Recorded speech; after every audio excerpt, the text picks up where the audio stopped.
Now, broadcasting from deep within your stepmom's basement, it's the Plex podcast.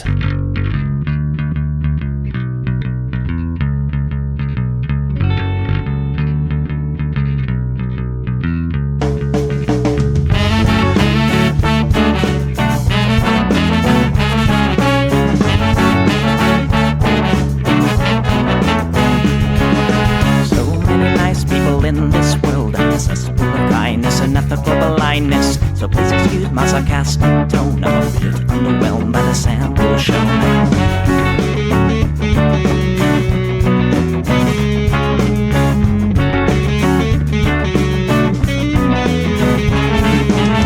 Mr. Piss-drunk fraternity guy, you got my asshole bloodshot eyes. Get drunk and fight every night. Idolize Bradley, belittle women's rights. Homophobic, racist, and don't give a fucking hey. Do you think you can drive a bigger truck? So wear your baseball cap to the side to let everyone know that you're a nice guy. So cool, we're so impressed. Lots of chicks in a barrel chest. Cause you're a real man. Punch for punch, gonna piss in your face while you're passed out drunk. I'm a nice guy, you're a nice guy. He's a nice guy, but all of you are assholes. I'm a nice guy, you're a nice guy. She's a nice guy, but all of you are assholes. Nice guys rule the planet. I just can't understand it. Conquer divine by deception and lies. Social Darwinism and an overdose of pride. Fuck off, jerk off. I don't wanna hear it. Fuck off, jerk off. Read into the lyrics, cause everybody gets their just desserts. As long as you remember that nice guys finish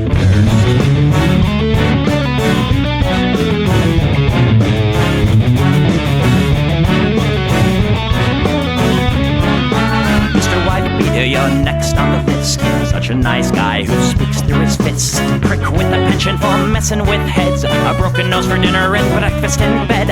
Alcoholic, paranoid, and suicidal too. But you'll probably kill her before she gets away from you. She rolls in a pool of blood and cry.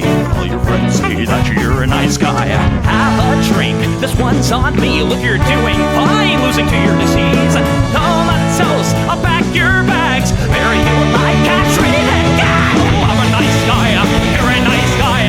We're all nice guys, but all of you are assholes. He's a nice guy, she's a nice guy. Hey, Tom Bone's a nice guy. All of you are assholes. Nice guys rule the planet.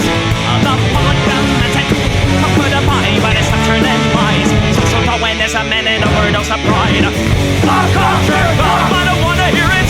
Fuck off, jerk off. Read into the lyrics, so let the fucking spill quench your thirst. As long as you remember that nice guys finish first.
Everybody, welcome to the Plex. We do the show live every Sunday at 7 p.m. Pacific right here on Twitch.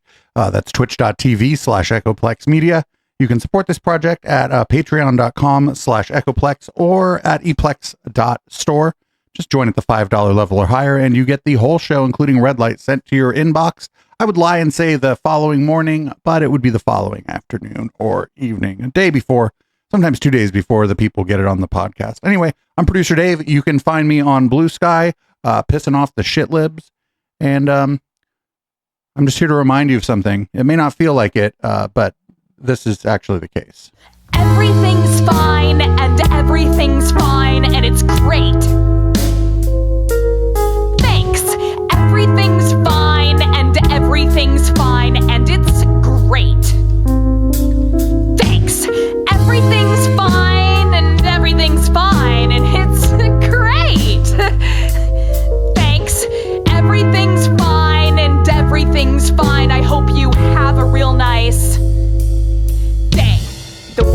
the traffic, the time, and the news. How's your commute? What do you do? Sorry I'm late, I kept hitting snooze. It's just one of those days. You know what they say. It is what it is. Ignorance is bliss. When it rains, it pours. Couldn't ask for more. What goes around comes around, all in good time. I guess that your guess is as good as mine. Everything's fine and everything's fine and it's great. Thanks. Everything's fine and everything's fine and it's great. Thanks. Everything's fine and everything's fine and it's great. Thanks. Everything's fine and everything's fine. I hope you have a real nice day. Everything's fine and everything's fine and it's great. Thanks. Everything's fine and everything's fine and it's great. Thanks. Everything's fine and everything's fine and it's great. Thanks. Everything's fine and everything's fine. I hope you have a real nice day. All right, so before we get to the thing that everybody knows we're going to talk about, there was a State of the Union address this week, and here's the beginning of it, I guess. Yeah, we'll call this the beginning. The President of the United States. Good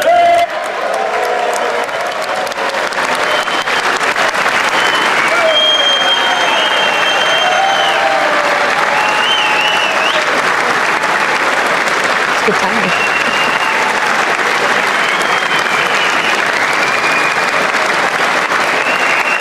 Damn, he's got like a whole entourage of fucking like white dudes that look like they'd fire you.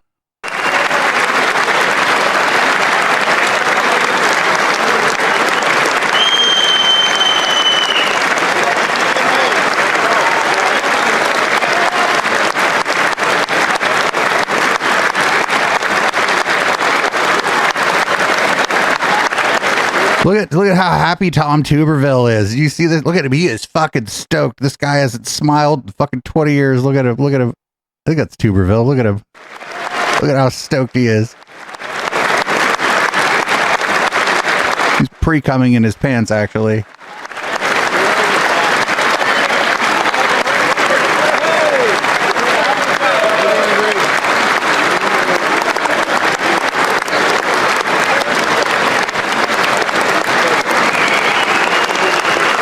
Well, that was the beginning of it. People were stoked to see the president, I suppose. There's more, though. He said things, too. Many things. Not the best things. Many things. Not the best things. So here he's bragging about having he's saying lifted 2.4 million people off of food stamps, but I think he just means they got their assistance canceled. I'm guessing. We cut a record number of job-killing regulations, and in 1 year we have lifted 2.4 million Americans, a record, off of food stamps. That just means you cut their benefits, though. You didn't. When you say lifted off of food stamps, you assume that means that their personal economic situation got better, right? Like any normal fucking person, that's what that would mean. But in his case, he just cut the assistance. So it's not really lifting up so much. He made their economic situation worse. Also got rid of DEI, apparently. We ended DEI in America.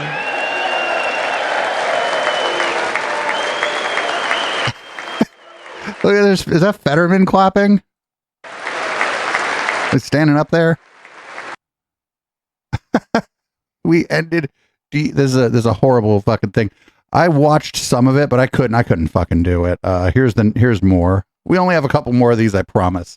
We're not gonna watch much of this at all. So,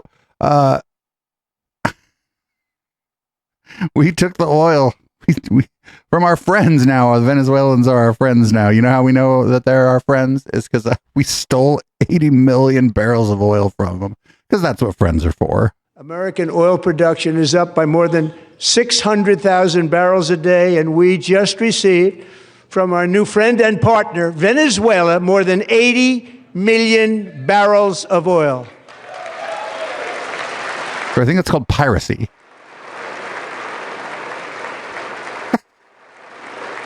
No, we got one more. And then I'm going to take you away from this horrible thing.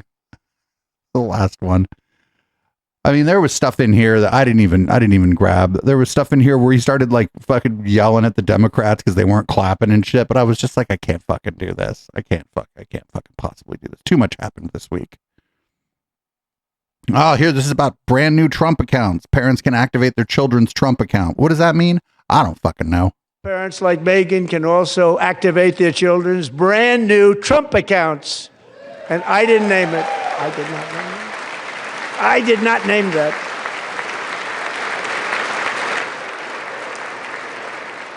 Nobody believes me, but I did not name it. It was named by a very tall man sitting right there in the third row. Nice man, a good man. Who's the very tall man sitting in the third row? Who cares? Maybe fucking Lurch. Anyway, that was all we're going to watch at the State of the Union, because you can go watch that shit and make fun of it yourself. You don't need my help.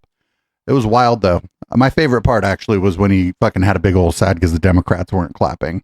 Did you know that John Fetterman shook his hand? And here he is on Fox to be like, I shook Donald Trump's hand, which I guess is like, I don't know, something to be proud of? Who fucking knows? Immigration and enforcement and DHS funding. I saw an email thread last night where you shook the president's hand. I believe it was on the way in. And you don't do that via email. It suggested that you were the only Democrat who did. Is that true? I do believe that's true. And now for me, I'm not going to yell or do that. Again, regardless who the president is, I think that's been lost now here for our nation to do that.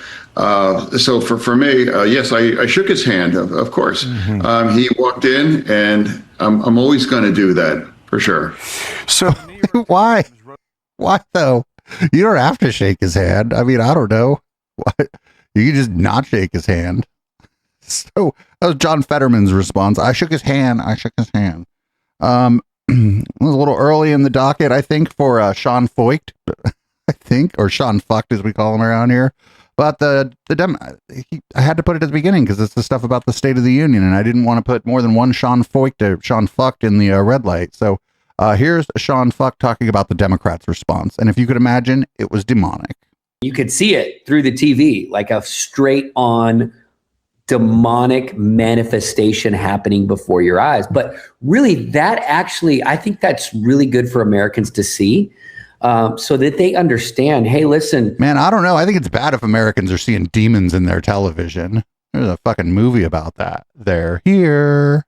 These are different days. This is not the days where you can give up there and give kind of a bland, nice, let's come together in unity speech.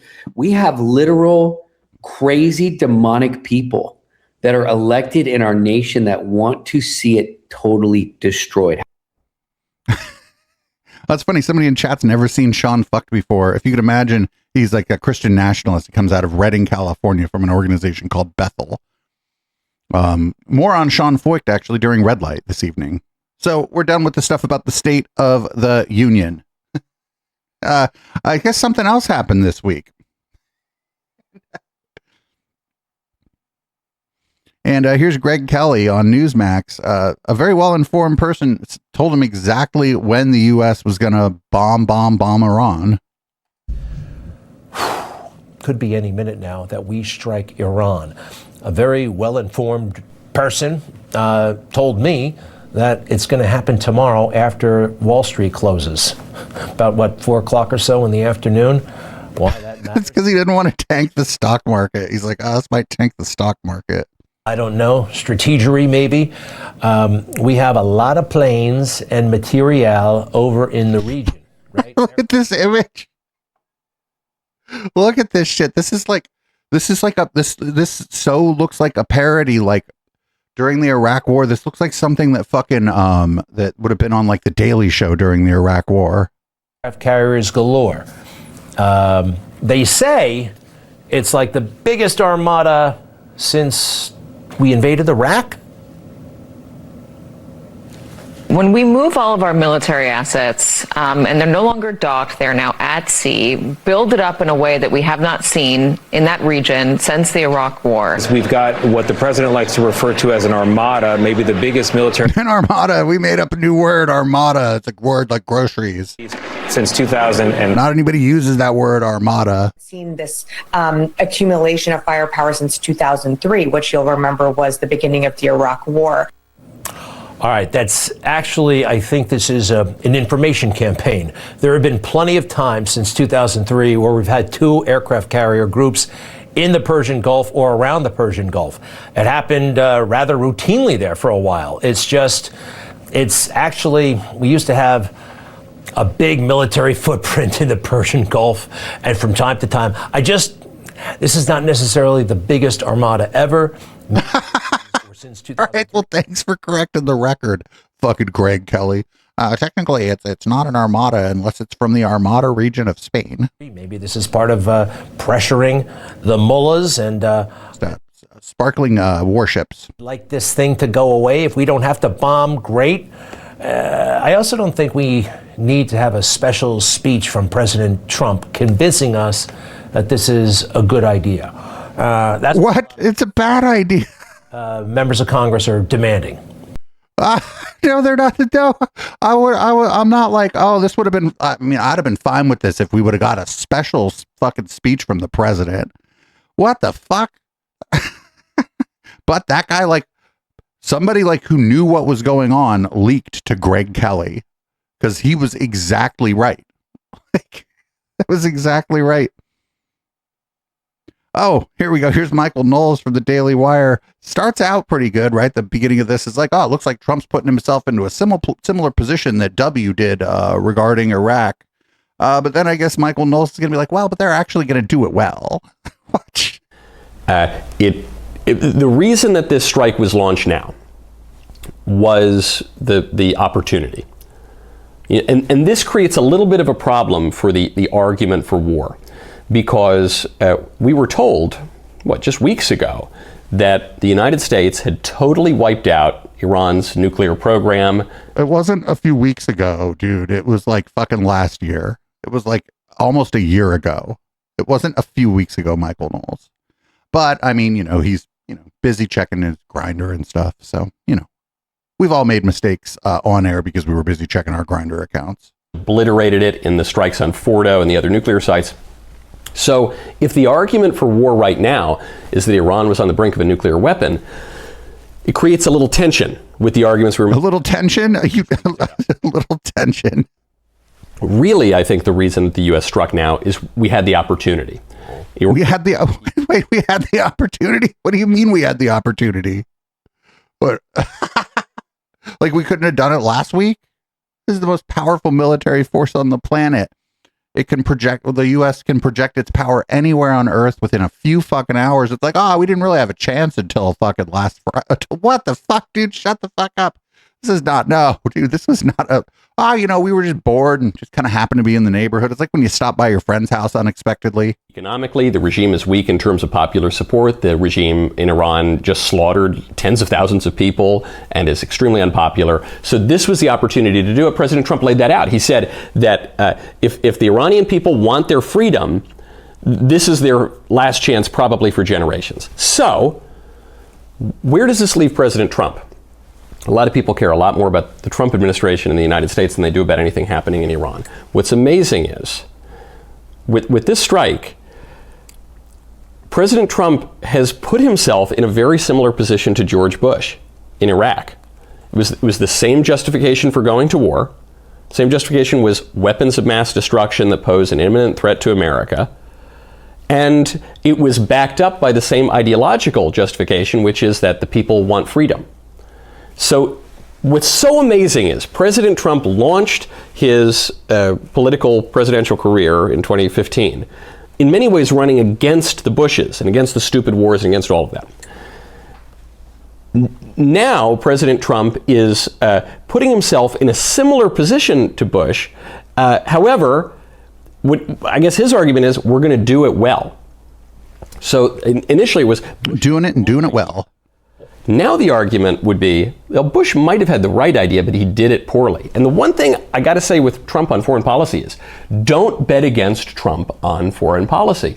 He has the best record on foreign policy of any president in my lifetime, including George H.W. Bush. But this is a much higher risk. Because by putting himself in the same position as George W. Bush, President Trump will either wind up with the legacy that George W. Bush had, which is to say, not a great one, in his own party or in the other party, or President Trump could correct the errors of a quarter century ago. President Trump could reinvigorate a muscular U.S. foreign policy that corrects the entire Bush era. All of which is to say, the stakes are very, very, very high. This is not just dropping the Moab. This is not just taking out a dictator in Latin America. The stakes are as high as can be for foreign policy. This is going to be a longer operation. There's going to be a lot more negative images already. There's the school that was struck in Iran, death toll reportedly around 53. The stakes are much, much higher. President Trump is taking a risk with his entire foreign policy and potentially his entire presidential legacy.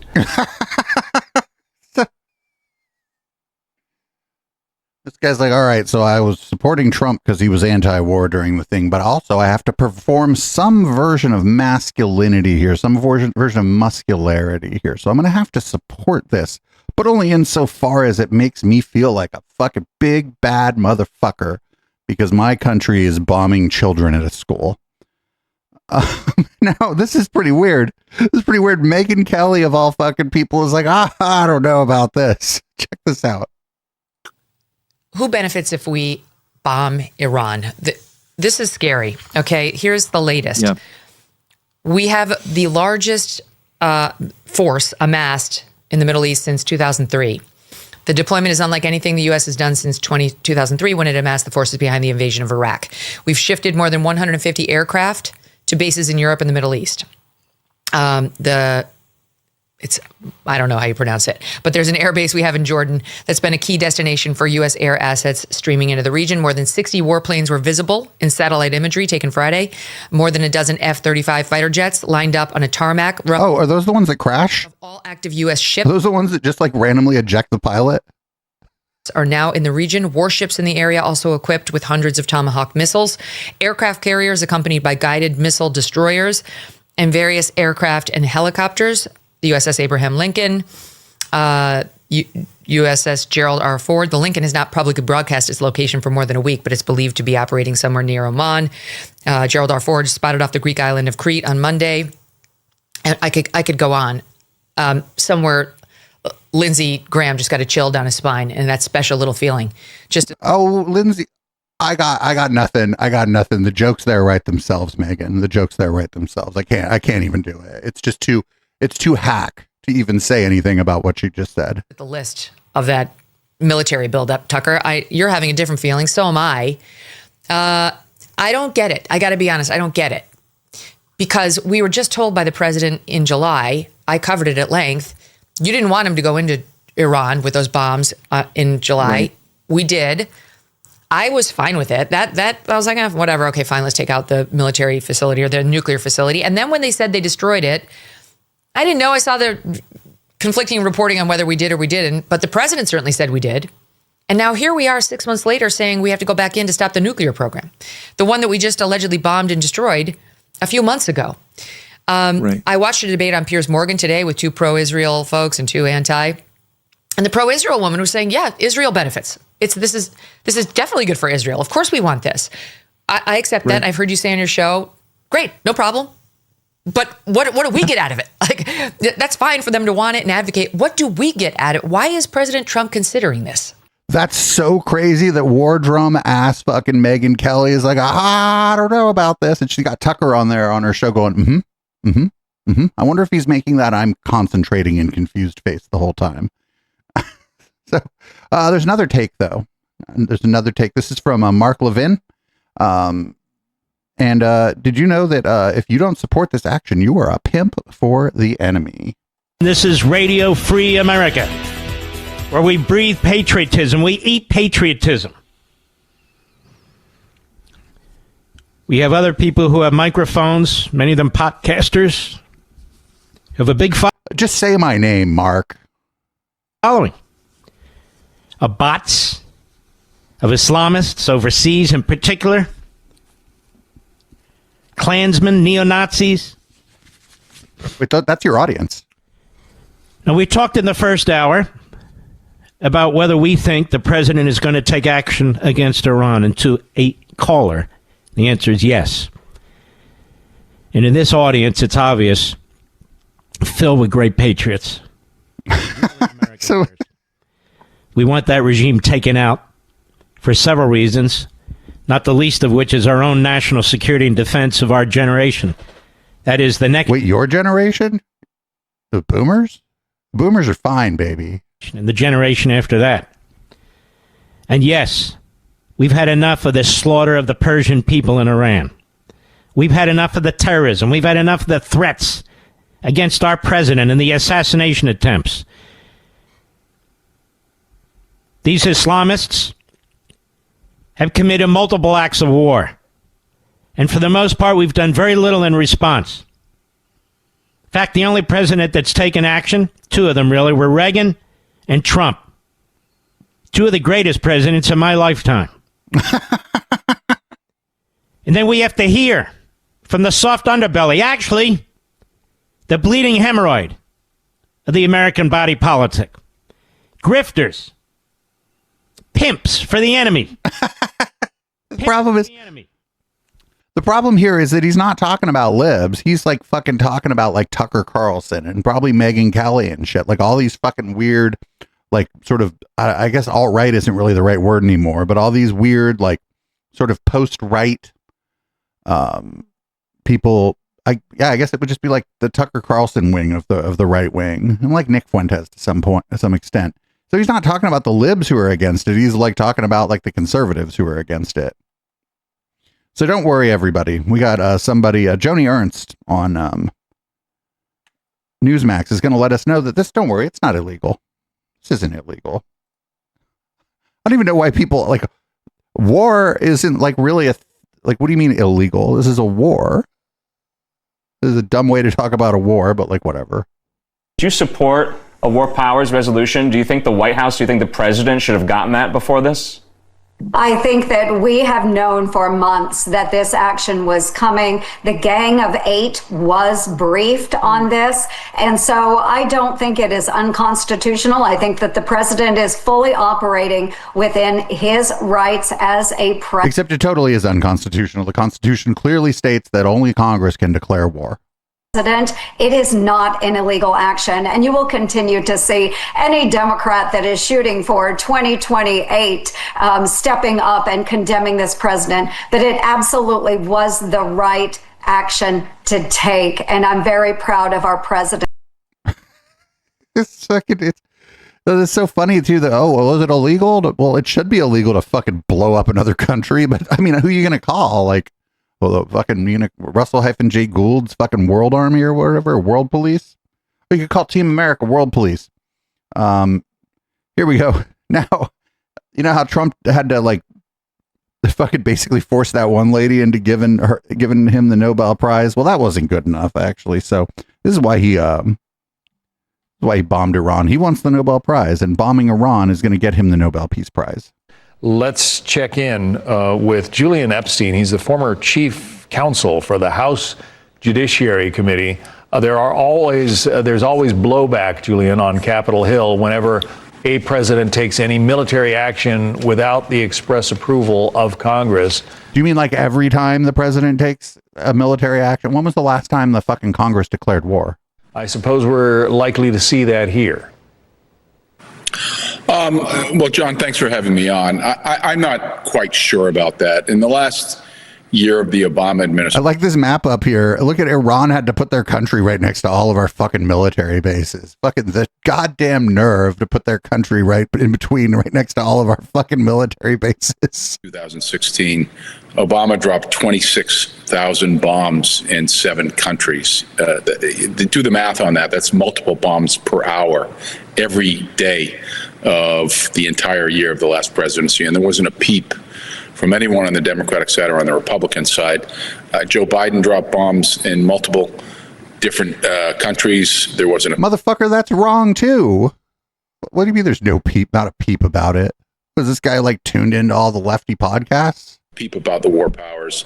I mean, I think the president, as a legal matter, if he were to recognize the war powers stricture, you go back to the authorization several decades ago after the 9/11 attack. But I think more importantly, that is a non-starter issue. I think I don't think the courts would step in. Oh yeah, all the stuff that Congress passed after 9/11 was fucking stupid. Oh, the authorization for use of military force, motherfucker. 9/11 was 25 years ago. Like, I don't like that shit either, though. Like, why not just like, I don't know. 9/11, they did a bunch of dumb shit after 9/11. So I just don't. I think that is besides the point. And it's unfortunate that Congressman Massey is saying this. He's an outlier on the Republican side. I don't think he represents anyone more than himself. I think the Republicans will support this, and I think a lot of Democrats will support this. Iran has been declaring open war against the United States since 1979. Hey, what happened in 1979? And their goal is to globalize the international holy war and international terrorism. Oh, globalize the Intifada. Oh, of course. This is, of course, what's going on. They do that through three ways. One is is the nuclear threat, which they have been vigorously trying to build for. Wait, no, we blew it up. I could swear that we were told we blew it up. That's what Megyn Kelly was talking about. Decades. The second is the ballistic capability, which could overwhelm Israel's Iron Dome defense because of the sheer size and capacity of the new weapons they're developing. And three is the sponsoring of the surrogate armies and terrorism all over the world. The Houthis, the Hezbollah, Hamas. And so Iran has been at war with the United States for decades. No, they haven't. No, that's not true. They haven't been at war with us for decades. Relations have been tense. Naively signed the nuclear deal with Iran back in the 2010s. The first thing Iran did after it received pallets of cash from the United States was to. So that's not. They lie about this too. That was their own cash. The U.S. had frozen some of Iran's assets all over the world. Because Iran kept their assets in like the global banking system. So all we did was unfreeze some of those assets. We did not give them, weren't just like, here's pallets of cash. Like, no, incorrect. Go out and start assassinating Americans and assassinating Europeans. Like who? I think for the most part, Western leaders, including presidents of the United States, and I'm pointing directly at Obama and Biden, have been played as chumps on this. Iran has never been serious about negotiating not just the nuclear issue, but the ballistic issue and the international terrorism issue that they support. And they have been, they have lied about it. And we have tried everything under the sun, John. We have tried economic sanctions. We've tried international organizations like the IAEI. We've tried partial strikes. Nothing has worked. Partial strike? The maniacal will of this regime, whose professed ideology, John, if you look at what they say, and if you look at what their surrogate armies say, like Hamas, their goal is to massacre as many Israeli civilians as possible. There is not much difference between the Iranian regime and Adolf Hitler in terms of his ethno-nationalist, racist ideology. So what I think Donald Trump is doing is heroic. I think if this is successful, it will be something that could qualify him once again for a Nobel Peace Prize. Very, very long. Like the fucking balls of these people, dude, get the fuck out of here. And what the Iranian people really want here by a factor of 80-90% is they want to get rid of the mullahs. They want to get rid of the ayatollahs who have been repressing and enslaving them for decades. So Donald Trump is not going to get a Nobel Peace Prize for bombing Iran. And what this guy just said about the people of Iran want to get rid of the power structure there, I don't know if it's 80 or 90%, but yeah, they've been protesting. They've been resisting that regime in a pretty dramatic way over the last couple of months. So and you get people, oh, look, well, they're going to love us. It's like, no, now you've just given those people two things to be scared to death of, right? Like one of them is like the regime that they've been protesting and resisting against. And the other one now is the United States that fucking might drop a bomb on their kids' fucking school. These people they don't like that. Like, I don't give a fuck how much they don't like the people that run their own government. They don't want you coming in and dropping bombs on their fucking neighborhood, dude. It's not true. This is the same shit. Oh, the Iraqis, they're going to greet us as liberators. And I've fucking seen this before. This is absolutely not this is not what I can't imagine being like, oh, well, we've been protesting against the regime. Oh, boy, goody.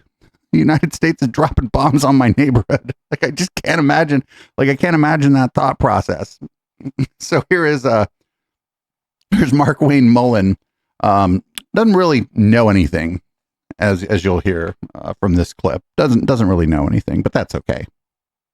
And by the way, if it takes us removing the Ayatollah from keeping the nuclear program from moving forward, then that's not off the table. But we would prefer diplomacy. The reason why the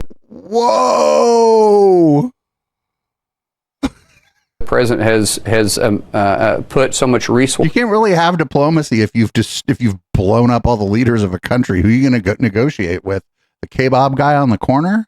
In the region is because he wants options, and Chairman Kaine is providing those options for him. Right, but that would be regime change if they took the Ayatollah out. If that's what it takes to keep them from how far do you support? Weapon. How far do you support that going? I mean, would this be a one and done strike, or would you support a limited military operation? I don't think we had to put boots on the ground. I don't think that's necessary. We were able to track them. Wait, I've heard this before too.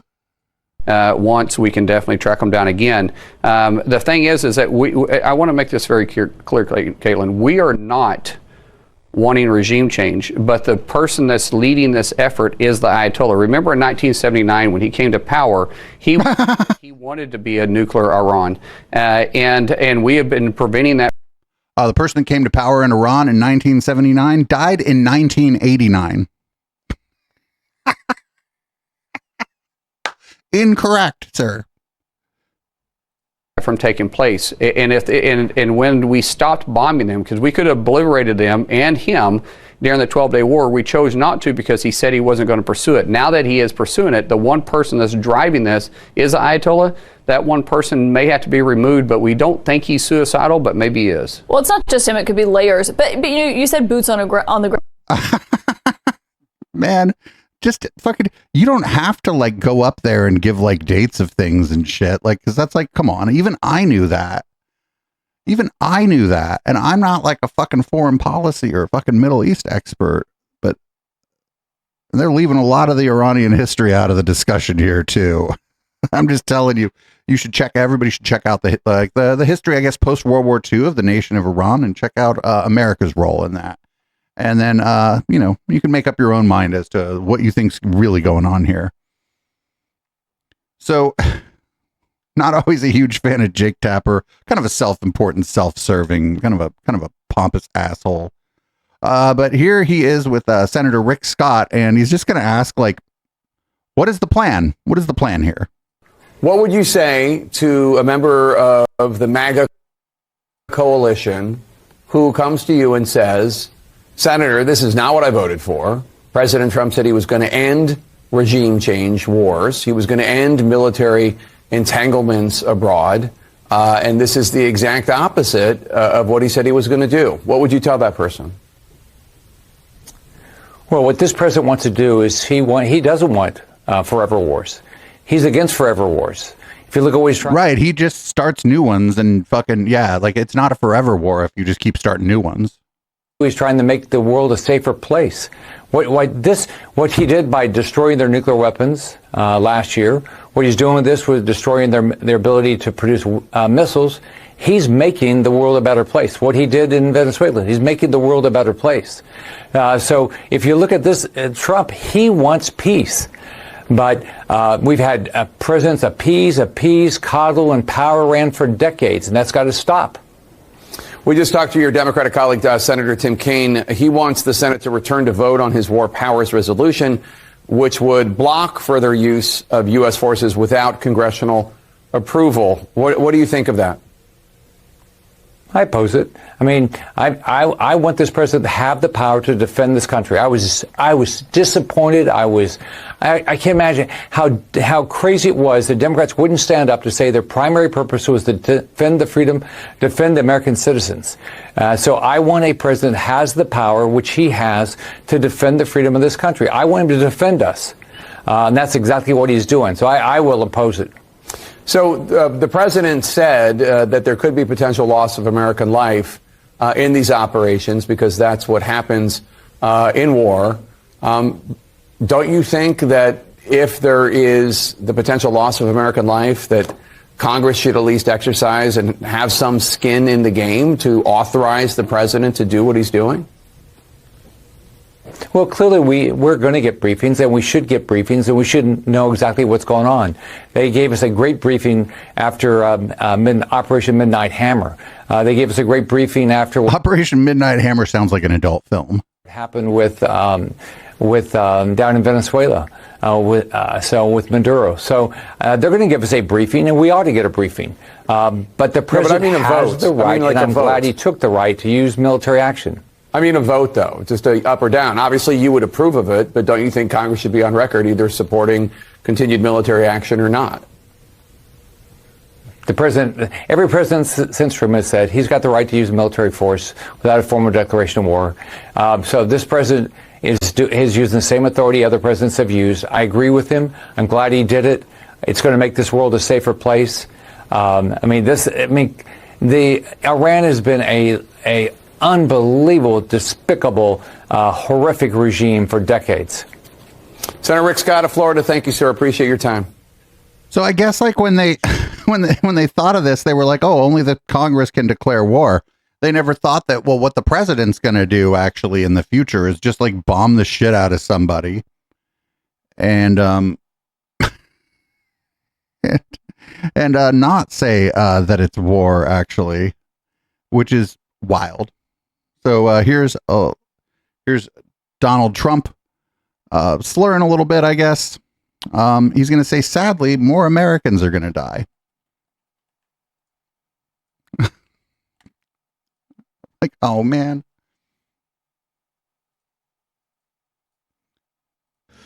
Earlier today, CENTCOM shared the news that 3 U.S. military service members have been killed in action.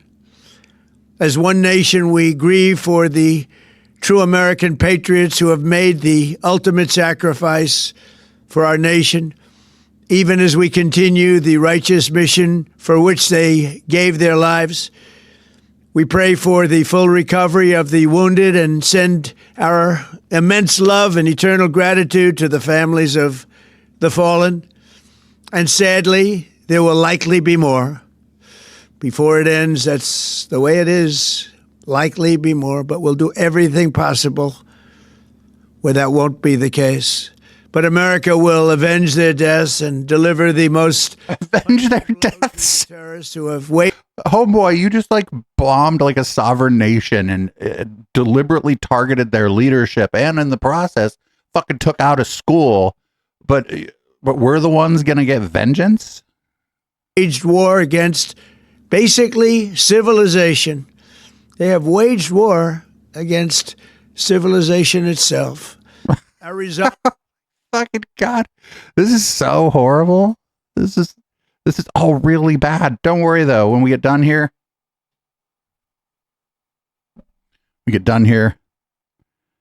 Cuba next, I guess, according to Benny Johnson. Oh, I needed that this morning. Oh, if you only knew. I needed that this morning. Yes. What, did you get plowed again? Ladies and gentlemen, are we going to war with Cuba? Yes, most likely. Cuba killed 4 Americans and took 6 hostage? That's what we know so far. How do you think that's going to go?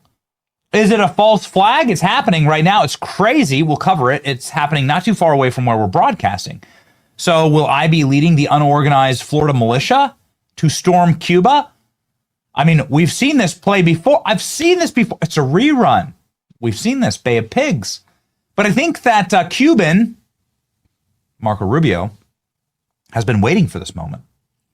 we'll see. Little birdies tell us that there's a lot more happening here than we already know. Yeah, the people he's talking about that got fucking killed and he's calling them like abducted or like prisoner of war. I mean, they tried to attack Cuba. Such a bunch of dumb fucks. We're like all going over there like, all right, Cletus, pew, pew, America. I mean, I don't know if that's exactly how it went down, but it's like, dude, you can't do that. You're going to get arrested. So everybody, this is here's a video with some of the greatest hits of some of the members of Donald Trump's Board of Peace. Great websites we're working with here. Here we go. Whoever made this, pretty brilliant.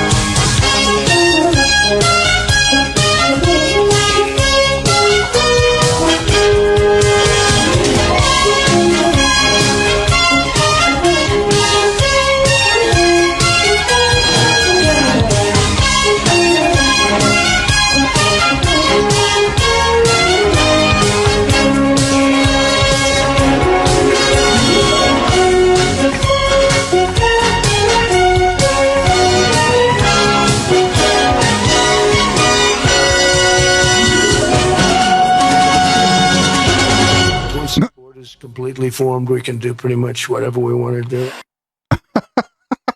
Oh my god, whoever did that is fucking, that's hell of good. I like the fucking, like the A-Team music there. That was amazing. Yeah, the Board of Peace, everybody. So here, this one's fun. And this will be our last sort of military story. This is only sort of a military story. So apparently the U.S. military shot down a Customs and Border Protection drone with a fucking laser weapon. That was the Dallas theme, right? Not the A-Team. Okay. That makes sense. The hat. See, people correct me in my chat.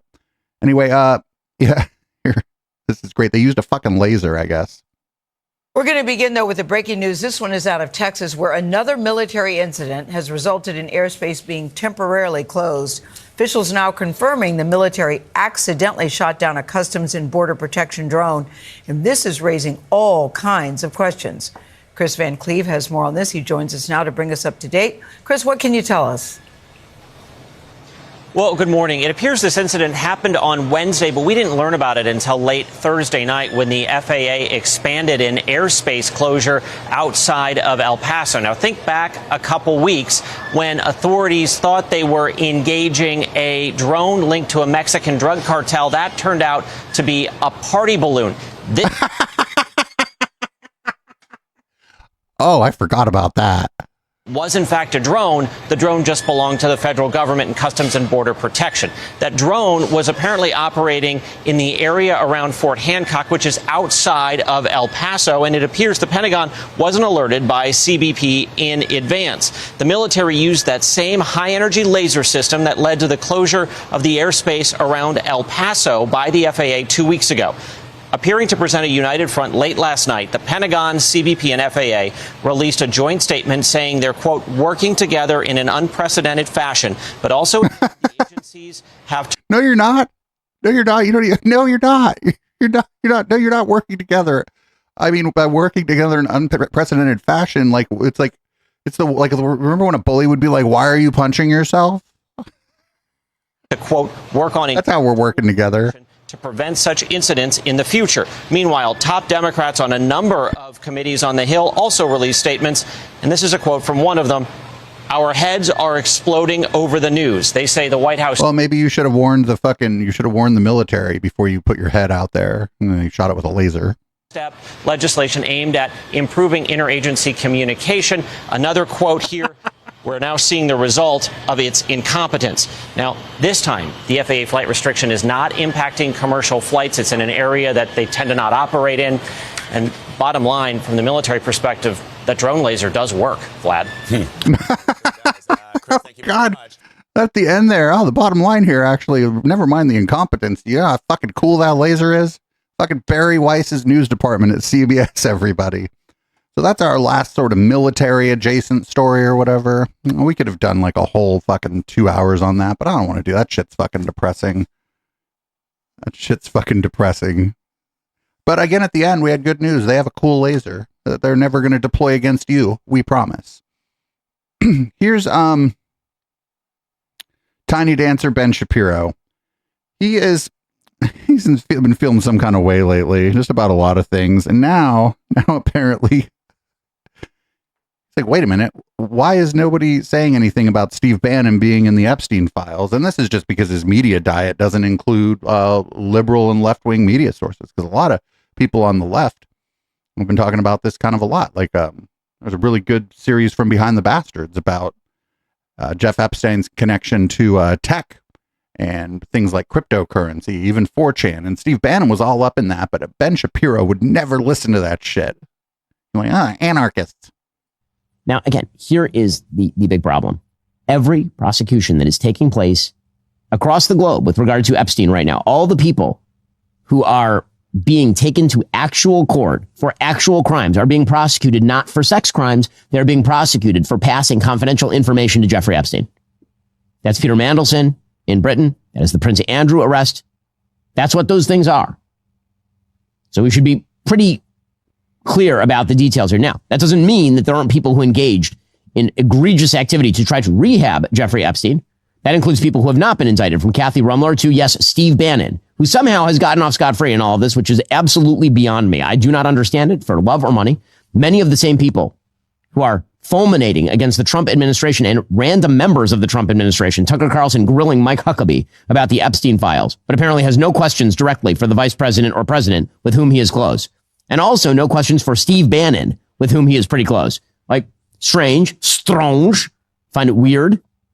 See, I have a pretty clear perspective on this. Anyone who committed a crime should go to jail. Anybody who covered up for Jeffrey Epstein or who was best friends with Jeffrey Epstein should be shamed. Anybody who tried to rehab him, PR-wise, should be shamed. If they didn't commit a crime, if they committed a crime, they should go to jail. Very simple standard, actually, and very consistent. And evidence is required in all of these cases. However, when you throw out chum into the waters of conspiracy land, what you end up with is an outsized expectation that can never be fulfilled. So you will hear people on all sides of the aisle say, why has no one gone to jail? Okay, here's my question. I need you to tell me the person who should go to jail and for what crime. Otherwise, you're just yelling things. Well, no, that's the thing, is that's not my job as a pundit to like fucking, that's like supposed to be what the fucking, we would say, suggest that in a situation like this, where there's appears to have been a pretty vast conspiracy, that would be what the FBI would do, right? That there would be possibly like a racketeering case of some kind that might be filed by the fucking FBI. Now, we don't love the fucking cops around here, but up until recently, the FBI was pretty good at investigating things like organized crime. And that's what this was. This is organized crime. So no, I can't. It's not my job. I'm like a talk show host. I'm not even a good talk show host. So that's like, I don't know. It's not my job.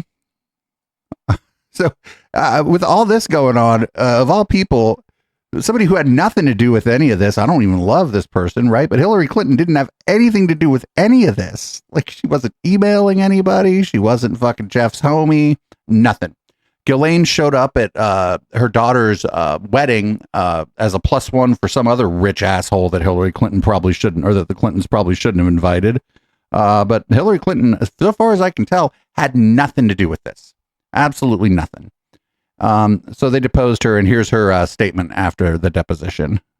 Well, I have just finished testifying. I answered every one of their questions as fully as I could, based on what I knew, and what I knew is what I said in my statement this morning. I never met Jeffrey Epstein, never had any connection or communication with him. I knew Ghislaine Maxwell casually as an acquaintance, but whatever they asked me, I did my very best to respond. It was disappointing that they refused to hold a public hearing, so I wouldn't have to be out here characterizing it for you. You could have seen it for yourself. I mean, I'll just go out here and say the last time they hauled her out in front of Congress in public, she was there for like fucking, what was it, like 9 or 11 hours or whatever. And a homegirl, you don't got to like Hillary Clinton. Homegirl held it together like you wouldn't fucking believe, and they ended up looking like a bunch of clowns. So they did not want to repeat that. That's why they did it behind closed doors. We had asked for that. We think it would have been better for the committee and its efforts to gather whatever information they are seeking.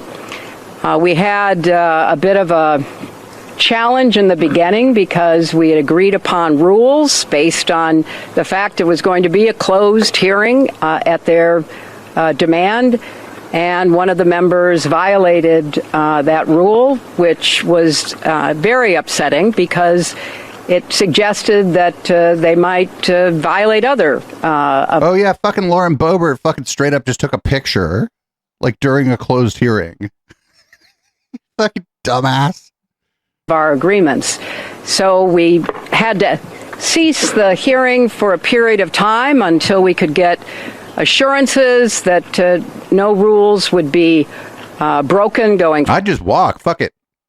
We agreed to these things and y'all violated the terms of the agreement. I'm leaving and you can have me arrested if you want.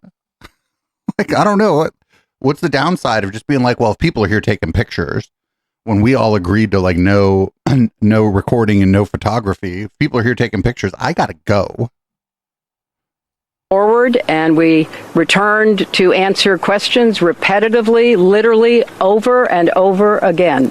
I don't know how many times I had to say I did not know Jeffrey Epstein. I never went to his island. I never went to his homes. I never went to his offices. So it's on the record numerous times. It then got, at the end, quite unusual because I started being asked about UFOs and a series of questions about Pizzagate, one of the most vile, bogus conspiracy theories that was propagated on the internet that was serving as the basis of a member's questions to me. So I can only say that the best exchange that I had came at the very end when, contrary to every other deposition they have taken, no Republican member asked any questions about Jeffrey Epstein or Ghislaine Maxwell to anyone else they have deposed. And in fact, the Republican member like nobody asked any other questions. Dude, they should have done this public. I don't know. I don't know how this works, but I think as soon as Homegirl took that picture, I think Hillary Clinton could have walked. She could have been like, well, that's great. Thanks for doing that. I have the rest of the fucking day off now. I'm not going to do this. She's like, I agreed to this. I agreed to do this behind doors, closed doors. I wanted to do this in front of the cameras, and y'all are in here taking pictures. They just fucking bounce. That's what I'd do. Because then she could come out and be like, oh, I left. They were in there fucking taking pictures of me in this fucking hearing when I agreed not, like that there was going to be no recording. So I bounced, and they can arrest me if they want, I guess. Okay, so that's it for our Epstein stuff this week. Not that it's not going on. It's just that, like, it's just tiring to cover all of it. So did you know that Donald Trump is down in the polls? All polls, like a lot of his former supporters aren't really supporting him anymore, but that's actually all bullshit. He is the most popular person in the world. Watch. And I had to go through, and I still do, fake stories, fake polls. I mean, I had polls for the election that showed I was going to get swamped, and I won in a landslide. They were fake polls because... You didn't win in a landslide. Polls are tough, you know, when you get a fake poll. I get them today. I saw one today that I'm at 40%. 40%. I'm not at 40%. I'm at much higher than that. I mean, I think fucking somebody fed you the nicest poll they could find. You ain't at no 40%. You are correct. The real polls say you kill everybody. It wouldn't even be close. But you go through the fake polls, you go through the fake stories. And I said, you know, it was good because this is really a much more powerful term than I would have had if I had run, because it was just one of those things. There would be nothing to compare it to. I think 40% is like the high number. Because you got like a baseline of like half of the people aren't going to fucking like him anyway. Right? Just because he's a Republican, because we live in like a country with a two-party system where people are pretty tribal. Anyway, so did you know that the 2024 election was rigged, even though he won? It was still rigged. He would have won by more. How I won, I got probably 85 million votes. They say 78 million, 79 million. They cheated in this election too. It was just too big to rig. Too big to rig. But they cheated like hell. They can't win on policy. Men and women's sports. We have a new one though. Voter ID. I think that's as crazy as... That's not a new one. You're just playing the hits. They won't approve voter ID. They won't approve proof of citizenship. They won't approve no mail-in ballots, even though they know it's crooked as hell. Where the ballots are sent to, in many cases, Democrats. Republicans don't get theirs, and they're calling frantically to get their ballot. A Democrat will get... In some places, you have to sign up for mail-in voting. 3, 4, 5, 6, and even 7 ballots. And then we're supposed to win. That's what they're good at. They're professional. Cheaters. But we wouldn't be here right now. I'm just thinking as we're going through it, because we've suffered through it together. We have suffered through it together. That's true. He's not going to get any of this stuff. The SAVE Act is like dead in the water. It's not going to pass the filibuster. And if it were to pass, I think a lot of the states would just refuse, right? Like the state of California is just going to be like, sorry, we're not doing what you say. We've done our elections the same way for a very long time. And, even if this does pass, like whatever he's trying to do, it would be nearly impossible to get it implemented by November or whatever the fuck it is, right? If you try to upend the whole voting system, well, it's only a few months until the election. What's 10 months? Is that right? 10 months? No, 9 months, 9 months, 8 months, something. So you can't like upend the whole voting system right before the election. That doesn't work. So up next, this almost passed us by this week, but I do want to give a little bit of a shout out to the fellas over there at the Conspirituality podcast. Why the fuck is Casey Means being considered for Surgeon General of the United States? Casey Means is like a social media influencer, and doesn't have isn't a medical doctor, and is being considered for the Surgeon General of the United States because she's friends with RFK Jr. She didn't have a great time in front of Congress when she was being questioned, but I think she's going to get confirmed. I think there's going to be the rogues gallery, the usual suspects on the Democratic side are going to be like, well, we should just confirm this person. Mr. Chairman, thank you, Dr. Means, for being here. Let me start with this. Dr. Means? Oh, she does have a PhD. She's just, yeah, okay. Called birth control pills. I'm going to quote, a disrespect of life. And you said Americans, quote, use birth control pills like candy. You also claimed, contrary to established science, that hormonal... Oh, I was corrected. So she has an MD, but she's never practiced. She's not a medical doctor. She has that's like it's like I have a friend who has a JD, a Juris Doctor, but never passed the bar. So homegirl isn't a lawyer because she wanted to do something else. Thanks for the correction. Has, quote, horrifying health risks for women. Now, here are the facts. There are 18 FDA-approved contraceptive methods, both hormonal and non-hormonal, and there are decades of evidence showing that every one of these birth control methods is safe and effective. So I wanted to ask you, help me understand, should women trust the FDA, which approved all 18 methods of birth control after a very rigorous look at the evidence, or should they trust your statement that there are horrifying health risks to birth control, which contradicts that evidence? Thank you, Senator Murray, for your question. I'm curious if you're aware of what the side effects of hormonal contraception are. I'm curious if you are with the FDA that went through all of Those are, yes. I mean, Senator Murray may or may not know, but they're like, you could look that up.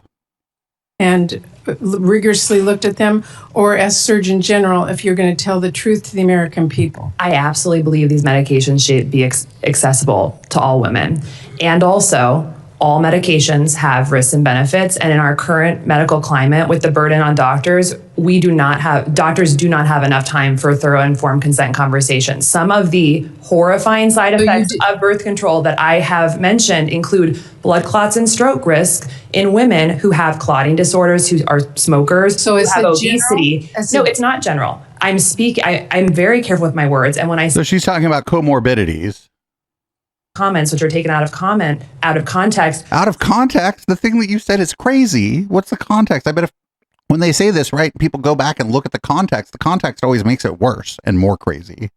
Speaking about particular women that can be hurt if there is not informed consent about their medical history, their lifestyle exposures, and their family history. I want those women, and I know you do too, to be able to have a thorough conversation with their doctor and know whether they are at higher risk for side effects when prescribed the medication. Saying that is one thing, but saying on, different shows that birth control pills are a disrespect of life is very different. I am passionate about women's health, and I think it is disrespectful people to use women. Birth controls like candy is very different than what you just said.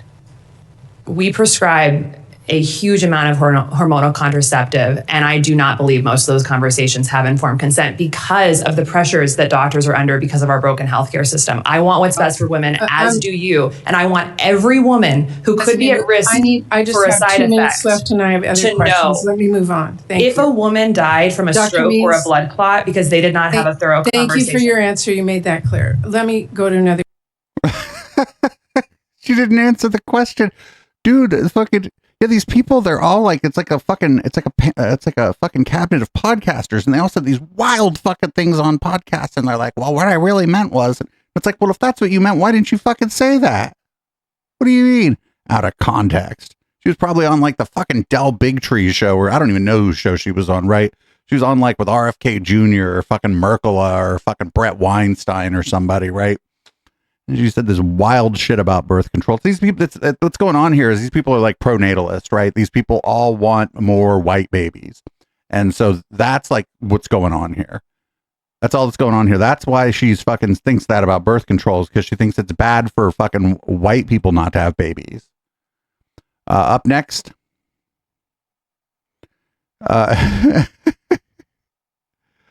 She's going to try to blame Senator Chris Murphy's staffers on the fact that she's being dishonest in her answers. This is all your staff's fault, actually, for finding these things that I said. I fucking hate these people so much. Function Health, which is your lab testing platform, data shows that you disclosed your partnership with them less than a third of the time that you recommended their services online. Genova Diagnostics, you disclosed your sponsorship in only 2 of the 9 times that you promoted Genova. Daily Harvest, you disclosed your sponsorship in only 3 of the 14 posts recommending that product. Zen Basil Seeds, you disclosed your partnership only 2 out of the 13 times that you recommended the product. This seems systemic. It seems that in the majority of instances in which you were, as a medical professional, recommending a product, you were hiding the fact that you had a financial partnership. You seem to be in regular willful violation of the FTC rules. That is concerning, as someone who agrees with Senator Cassidy that our focus has to be on restoring trust in the medical profession. And yet over and over again, you seem to be at scale recommending products without telling your followers. And you have 200,000 newsletter subscribers. You have almost 1 million Instagram followers. And in only 3 out of 14 times on Daily Harvest, when you were promoting Daily Harvest, you disclosed that you're getting paid by them? It sounds like you have a lot to say about this issue, and I would be very interested to see how your staff looked at this data. I have a strong feeling that the way in which they gather this data is done intentionally to create these claims. I I have the back. I have the backup here. I mean, will you acknowledge that in many instances when you were promoting these products, you did not disclose that you had a financial relationship? I don't think that's true. If it has happened, if it inadvertently inadvertently, oopsie poopsie, just forgot to mention that I have a financial interest in the thing that I'm promoting here. Whoopsie, yeah, it happens to all of us. I would rectify that immediately. However, I would be interested to see how your staff gathered this I'll be data. happy to send it to you. And I will conclude by saying I'll that send I it to take all the committee conflicts. members. I mean, it's pretty incontrovertible evidence. I take conflicts of interest incredibly seriously. I've worked diligently with the Office of Government Ethics to make sure that conflicts are addressed thoroughly. The committee will stand in recess for 15 My question is, why are Instagram fucking like pseudo, like I'm not even going to call her like a health influencer, like a pseudo health influencer. Why are Instagram like, I'm sorry, I don't think that like all the government officials are perfect, but I think the Surgeon General should probably be somebody that you have never fucking heard of in your life, who is eminently qualified, and that's it. They shouldn't sell supplements. They shouldn't sell fucking weight loss scams. They shouldn't go on fucking anti-vaccine podcasts. They shouldn't be doing, you should have never heard of the motherfucker in your life because they've been too busy at work. That's just my opinion. Just my opinion. Here's more on Casey Means conflict of interest. Not disclosing. Not like it's like so simple. It's so simple to just say, oh, and just go we've put out this product, this helps support the show, it helps support my work, whatever. Like, this is so easy. I don't know why she can't do that. From a company called Peak. Yes. Okay, and in your newsletter number 33, you acknowledge that Peak has sponsored you. Now, were you aware that this company was served notice under California's Proposition 65 for containing and failing to disclose that lead above the allowable amounts of carcinogen and reproductive toxin was present? I just want to repeat, I've worked with the Office of Government Ethics. I'm not going to be taking any financial compensation. Wait a minute. She's like, I want to make sure that everybody's reproductive health. Remember at the beginning, all these side effects from the fucking birth control and all this. And then she's like promoting something that has fucking lead and other things known to cause reproductive harm in it. She's like, listen, I've worked with the government. How dare you? You fucking dumbass. Already. So this is an we're ethics. talking about conflicts. And I have been cleared by the Office of Government Ethics through an exhaustive process. I have signed a letter that I will be fully compliant. And this is before, during, and after the term. I take it very seriously, and I'll work closely with them to make sure there are no conflicts. The point here is that you've received compensation from these companies, including Daily Harvest, where this company was subject to an investigation by the Food and Drug Administration after hundreds became seriously ill after consuming the product. And these are companies that you have received money from. They've been investigated, and you are railing out against pharmaceutical companies that you say are advertising these products that mislead the public, and yet you've received compensation from companies, and you've promoted them in your newsletter, and you're doing the same thing the pharmaceutical companies are doing by advertising and influencing people for these products that have been deemed to be unsafe for the public. Now, let me just move on as well to vaccinations. Oh, I got some vaccine ones here. Yeah, this is amazing because she's like, there's reproductive harm possibly from birth control, and then she's promoting some fucking supplement brand that like people got hella sick from. It's like, I care about health. No, you don't. And there's something, there's something going on here where it seems like all these people are hucking supplements, and they kind of want I think they want a lot of Americans to like just take supplements instead of going to the doctor, sort of like wellness versus medical care. Right. And it's because they've all got their fucking hand in that cookie jar. So here's Tim Kaine talking. She's going to talk about vaccines, and she's really not going to answer his questions. And it's crazy because she's been on a lot of anti-vaccine podcasts. Report on January 7, just a month or so ago, Secretary Kennedy stated, quote, "There is no evidence that the flu vaccine prevents serious disease or that it prevents hospitalization or deaths in children." Do you agree with that statement? Senator Kane, as I've said, I believe vaccines save lives and are an important part of our. But I'm not asking about the general. I heard that testimony earlier, but the statement is there is no evidence that the flu vaccine, and I want to be scrupulous about this, prevents serious disease or that it prevents hospitalization or death in children. You're an MD, your qualifications have been much discussed earlier. Do you agree with the statement that there's no evidence that the flu vaccine prevents serious disease or that it prevents hospitalizations or death in children? I have not personally seen that quote or that article. I would want to review it before I comment on that. Okay, I'm gonna set. Right, but you don't have to fucking see it. You don't have to have seen it before to be like, oh, I like somebody would say, fucking Alex Jones says that the chemicals in the water are making the frogs gay. Do you agree with that? And I'd be like, well, no. Put aside, I'll introduce for the record an article, CBS News, RFK Jr. says it may be better if fewer children receive the flu vaccine, dated January 7, 2026. Without objection. Let me set aside the quote and set aside Secretary Kennedy and set aside the article. Do you believe that there is evidence that the flu vaccine prevents serious disease and prevents hospitalization or deaths in children? I believe that all patients should talk to their doctors. And so do I. And that's not what I'm asking you. Your qualifications have been much discussed. There is a mountain of evidence about this. Do you believe that there's no evidence that the flu vaccine has efficacy in reducing serious injury or hospitalization? This is an easy one, doctor. This is an easy one. I support the CDC's guidance on the flu vaccine, and I will always be working with the CDC, ACIP, and the agency. So you believe it is an efficacious vaccine to reduce hospitalization and is or is not? Is. You believe it is.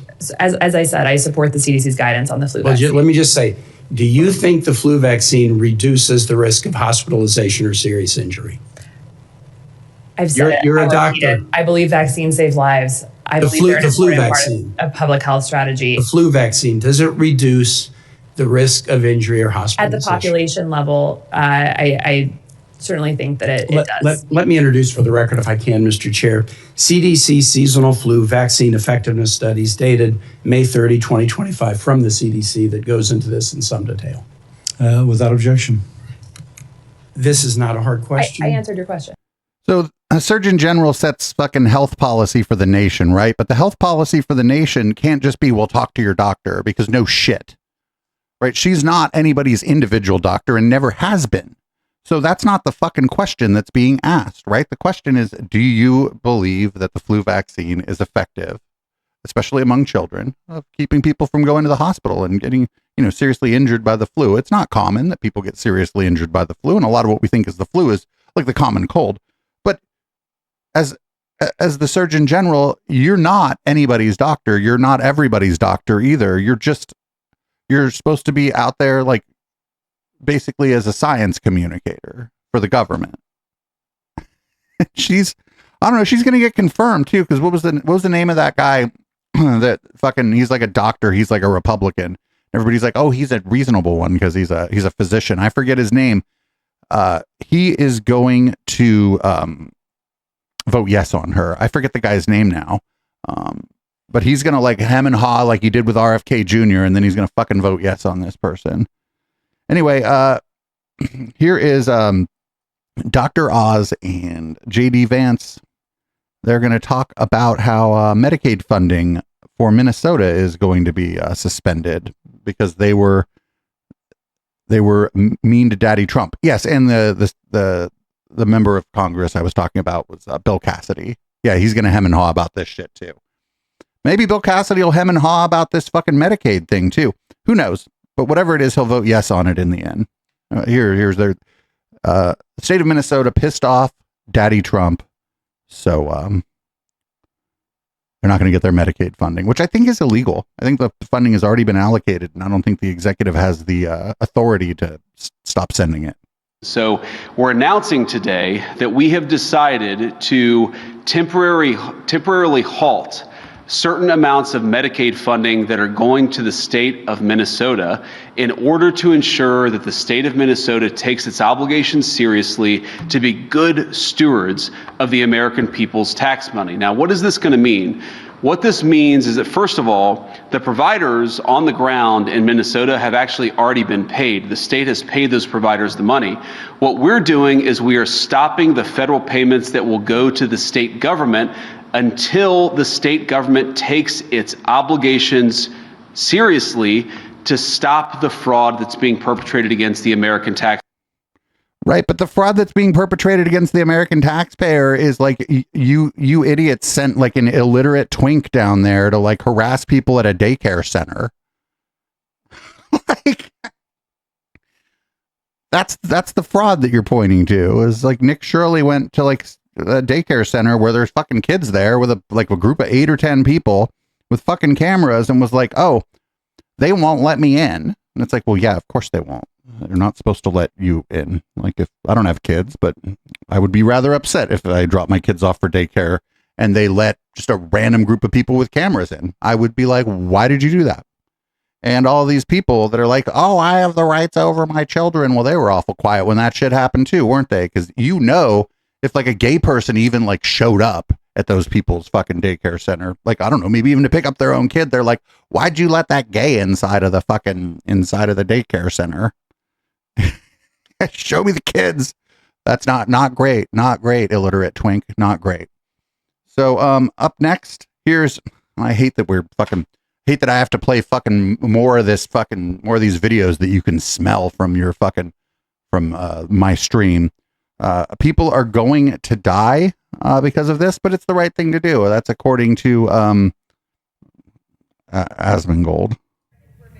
I'm gonna be real. Like, that was a really good one. Now, this is what I think is going to happen. And I think that they need to get ahead of this messaging. Whenever they cut off the spigot, you're going to have some people that should get paid that aren't going to get paid anymore. And they're going to come up with fantasies and fan fiction about how, like, oh, wow, it's this, like, autistic kid and now it's dead. Like, no. The thing is that if you didn't want them to do this, you shouldn't have been scamming for this long, and you should have taken preventative action. This extreme action that they're taking will have probably casualties. People will probably die because they're doing this, and it's the right thing to do. The reason why is that if you have a big problem like this, you can't solve it without collateral damage. It's inevitable. So I think that they need to make sure that they get ahead of that messaging and they explain that basically if there are any side effects, if there is any collateral damage or any casualties, this is because of the people that engineered a fraudulent system, and now you're having to take drastic action to change it, and you're doing the best you can, but because it was engineered in such a bad way, it's taking time and there will be people that will be unnecessarily affected. That's what needs to happen. They've got to come out and say that. And it's like when you let a wound fester and you end up having to cut off the entire arm. Yep, exactly. Oh my God. Yo, there's no evidence. Okay, so first of all, there was some fraud in the system, but it was around daycare. And Nick Shirley didn't expose it. It was already being investigated by the fucking state of Minnesota. And it was like in the news like before. And it has nothing to do with this. This is horrible. He's like, I don't know, some people are going to die. He's like, but it just has to happen. He's fucking, yeah, somebody in chat mentioned collective punishment. That's what this is, fucking collective punishment, which is, if you're doing that in war, that's actually a fucking war crime, but that's okay. You can totally do it to the people of your own fucking country, I guess.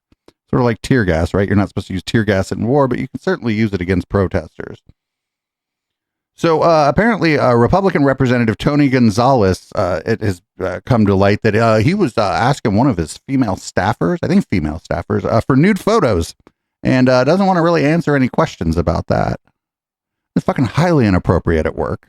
No. You're not. Are those text messages correct? Are they accurate? I am not going to resign. I work every day. I work every day for the people of Texas. But are those text messages, are they accurate? Are those real text messages? I am not going to resign. I'm not going to resign. I work every day for the people of Texas. Did you carry it? And there will be an opportunity for all the details and facts to come out. What you've seen is not all the facts. Did you have an extramarital affair with the staff? What you've seen is not all the facts, and there'll be an ample time for all of that to come out. What are the facts? Can you address it right now? Your constituents want to know. My constituents are not here in D.C. My constituents are back home in Texas. What do you make of some of your colleagues? Bitch, do you know how a camera works? What do you plan to tell the speaker? Bitch, do you know that they could watch a fucking thing on a camera? So this is like one of those things where you can just say no comment. You can just say no comment. Just say no comment. Friend, just say no comment. I don't know what to tell you. So that's great. That's great. Good job. Don't do that shit with people who work for you, dude. There's plenty of, like, no matter how good looking or not good looking you are or whatever, there's plenty of people out there who'll exchange nude photographs with you. You don't have to go looking for them at work, man. That's it. That's the whole fucking thing. You don't have to go looking for them at work. So up next, here's a Fox News guest who doesn't like Bad Bunny, but this Fox News guest is also mind-expandingly stupid. Realistically, what this comes down to is you look at somebody like Bad Bunny, or you look at somebody like Trevor Noah. They don't actually have the ability to talk trash in their own countries. So they come to America, make a great living the American dream, insulting our country. Trevor Noah from the UK. Because they know in their homeland they would be killed for doing the very same thing. I mean, you look at Trevor Noah, there's parts of Africa where they'll put a gas-soaked tire around your neck and light you on fire, which is only slightly less painful than watching his version of The Daily Show. So Bad Bunny is a U.S. citizen. If I'm not mistaken, isn't Trevor Noah from the fucking UK? Like, what the fuck, dude? Anyway, I don't know. Things are getting, as the docket goes longer, things are getting less consequential, but more stupid. Oh, Trevor Noah's from South Africa. Well, I didn't know that. I guess, yeah, a lot of people who speak English in South Africa will speak the Queen's English, we would say. And I don't mean gay people. So also, I think currently in South Africa, some of the reforms are that you can criticize the government. That was one of the things that changed after apartheid fell, is that free expression laws were put into place and such. I'm not saying South Africa's a perfect place. No place is. They probably have a goon squad there, just like every other fucking country has a goon squad. So I don't know if you know this, but there's a story that's going around about how fucking, I guess, people are throwing snowballs at the cops in New York City, which, you know, it seems like not a big deal, right? Because there's snowballs and people participate in a snowball fight all the time. But we're going to find out more. We're going to first play a clip from Fox and Friends about how Mom Donnie needs to stop people from fucking throwing snowballs. But then we're going to watch a clip afterward that sort of gives some context to what's really going on. In the press, you hear them laughing as he's, I'm not going to ban snowball. They're trivializing this. You got lacerations and officers are going to the hospital.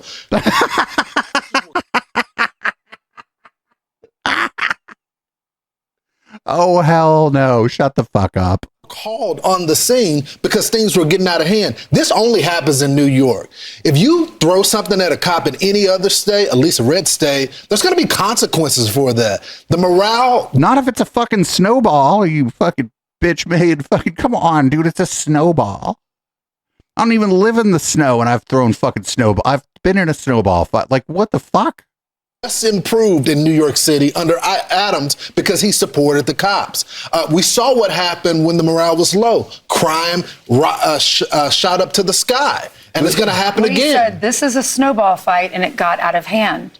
The next sentence should be, it got so much out of hand that they were attacking the police officers. Yes. Look at this guy on the left. That's either a big look at how black he is and how big that fucking snowball is. snowball. No matter The fucking iceberg. It sank the Titanic. what it is, you don't throw that at an officer. It's unbelievable. An So, by the way, officer they're who went wanted. there. So if you see them, you can report them Yeah, in. if you know who those two people are, call the police. Former NYPD Chief of Detectives Robert Boyce said the mayor is jeopardizing his relationship with the department. Not to back up the men and women is really bad. It is as bad as you can get. So this is a seminal moment right here, and we'll see how it goes from here, because I think it's important to understand just how important this is to the police department.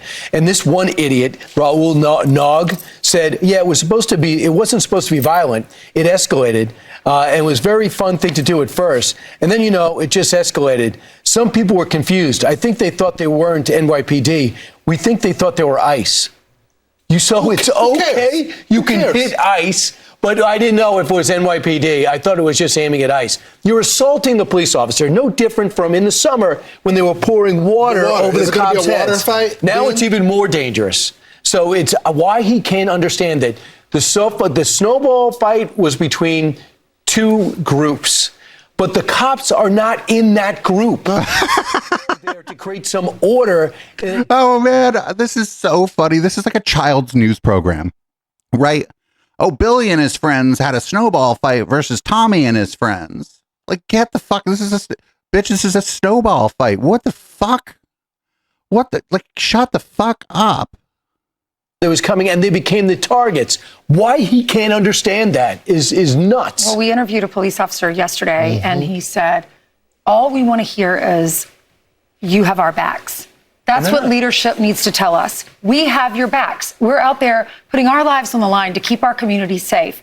Just have our back. What if you worked for someone who never had your back? Would you stay on the job that long? No, you wouldn't. And that's what's happening in New York. Police officers are leaving in droves. They're going down to Florida, where they can retire there, where they're supported, and they can get a bonus if they join some of the departments in Florida. So they're leaving because they don't feel supported. We're going to get to a point, New York City, back to the place where we were before. Game of Thrones, where everybody's just robbing everyone, taking their purse. I'm just telling you. Wait, did that happen, or did people just throw snowballs? It starts with the snowball. Starts with the snowball, and then fucking somebody snatches a purse, and then somebody snatches somebody's weave, and it's on. It's just going to expand. So if you don't nip it in the bud right now, it's going to spiral. And it looks like this mayor, as you said, just wants to smile. And Mom Donnie was just inaugurated. We're a month in? Yeah. And now people are throwing snowballs because it's snowing.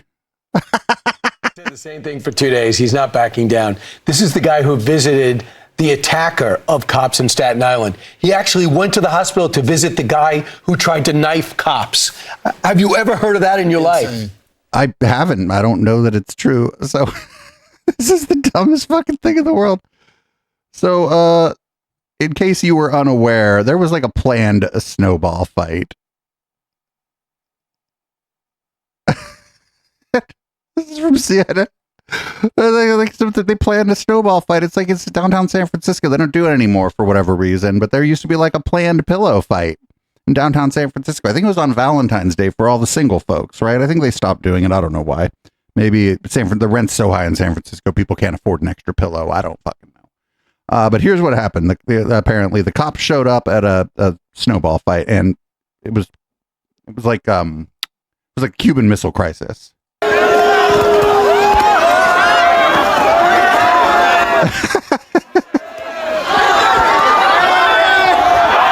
Wait, what the fuck? Oh, hell no.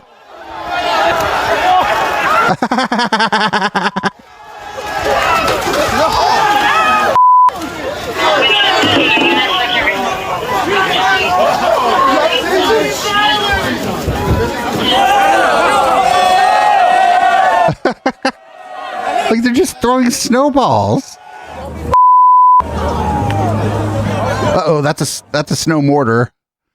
Like, I'm sorry, dude. If the cops weren't like aggressive chuds, like, I don't know, somebody fucking throws a snowball at you at the snowball fight. They're not even wearing fucking armor. You fucking make a pig, make a snowball and throw a snowball. Like, this could have been like, fuck the police, but they handled this so poorly.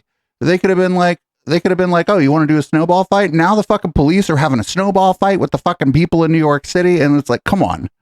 What, like a fucking missed opportunity, because these people are the fucking police in this country are so aggressive and so violent that they couldn't fucking accept this thing for what it was. It's a fucking snowball fight. It didn't got out of hand. What, did people throw too many snowballs?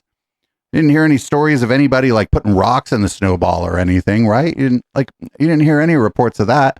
Like they saw, like the one cop, they threw a snowball at him and the snowball fucking disintegrated on the cop like they do, because they're fucking snowballs. And the cop grabbed somebody and fucking threw him on the ground. Yeah, I think the people might get pissed, but what are they going to do? Just throw more snowballs at the cops? Because I didn't see shit but people throwing fucking snowballs. Like, they didn't, nothing, like there's no, I don't know. I only saw violence from the cops. Maybe I'm just one of those violent leftists that they keep talking about, but I don't think throwing a fucking snowball at somebody is violence. Right? I mean, you could do things like if you bring like a bottle of water and you keep like packing down a snowball and pouring water on it and packing it down so that it becomes an ice ball. Sure. But I don't think that was happening. Who had the time? And then they showed like the people then they showed the people making a giant snowball, like, uh-oh, what if they throw that one at the cops? Well, they can't, because it's like fucking 3 feet wide. So you can't really throw that at anybody. This is the dumbest fucking story of the week. It's not the most troubling story of the week, right? Obviously, like blowing up another fucking sovereign nation and fucking bombing their schools is. But like, what a bunch of crybabies the fucking cops are. What a bunch of fucking crybabies. I'm just telling you, I don't want to like fucking make the cops all warm and fuzzy, but they could have just fucking started throwing snowballs back, right? Because that would have been a good story, right? Oh, we planned a snowball fight. The cops showed up because they thought something was wrong, and then they realized nothing was wrong because it was a snowball fight. Now the cops are in the snowball fight. I don't know. This could have, like, why not? I don't know. Fucking live a little, pigs. Live a little. My Lord. My Lord. I've seen like an old lady get hit by a snowball and they just laugh about it. And by old lady, I mean my mother. Like, come on, dude. Come on. All right. All right. Well, that was fun and stupid. What's not fun and is stupid. We've been watching a little of this John Doyle guy, which I know we shouldn't be doing. But here's a little bit of South African history from Mr. John Doyle. Day 22 of Exposing Black History, because that did not happen. Every July 18th, it's International Nelson Mandela Day, you know, the global hero who ended apartheid with forgiveness and rainbows, creating, of course, the Rainbow Nation. We all had to watch movies like Invictus, which paints him as South Africa's Gandhi, South Africa's MLK, just hugging racist white people into unity. He delivered speeches to Congress. Barack Obama cited him as a personal inspiration. He even delivered a eulogy at his memorial in 2013. Mandela got the Nobel Peace Prize. There's statues of him everywhere. Pretty inspirational, right? No, he was actually a violent communist terrorist who hated white people and destroyed a country that used to have a space program. First, we must address the idea that this guy was at all peaceful. As early as 1955, Mandela already believed that violent revolution was the only way to get rid of white rule in South Africa. Yeah, I agree. I agree. Yeah, in 1955, if you were a black man in South Africa, you would probably just assume that you're probably going to have to kill a lot of motherfuckers to like end the part. Yes, that would be a reasonable position for a black man in 1955 to take, possibly in the United States as well, although the rule was not a minority rule in the United States. This led him to create the ANC's military wing, the Spear of the Nation, in 1961. He would later travel to Ethiopia, where he learned the finer points of terrorism and guerrilla warfare. So he's arrested in 1962. He's charged in the famous Rivonia trial. During the trial, the South African government presented an ANC document that was literally like a plan for a race war. Mandela was convicted of charges like sabotage and conspiracy to overthrow the government. And so in 1964, I think the only fucking rational thing to do as a black man in South Africa, and what was it, 1964, would be to engage in a conspiracy to overthrow the government. Yes, I believe that would be the rational response. life in prison. That didn't stop him from wreaking havoc on South Africa. Mandela actually continued orchestrating terrorism from prison. So together, the ANC and the Spear of the Nation were responsible for killing dozens of innocent people, many by necklacing, which entailed taking a tire, filling it with gasoline, putting it around someone's neck, lighting it on fire. But surely Mandela would never support something that barbaric, right? Like the American government's praising him, Barack Obama's inspired by him. Yeah, it turns out he's not exactly the biggest opponent of necklacing. In fact, his wife even gave a speech in which she said explicitly, with our boxes of matches and our necklaces, we will liberate this country. Based. Fucking based.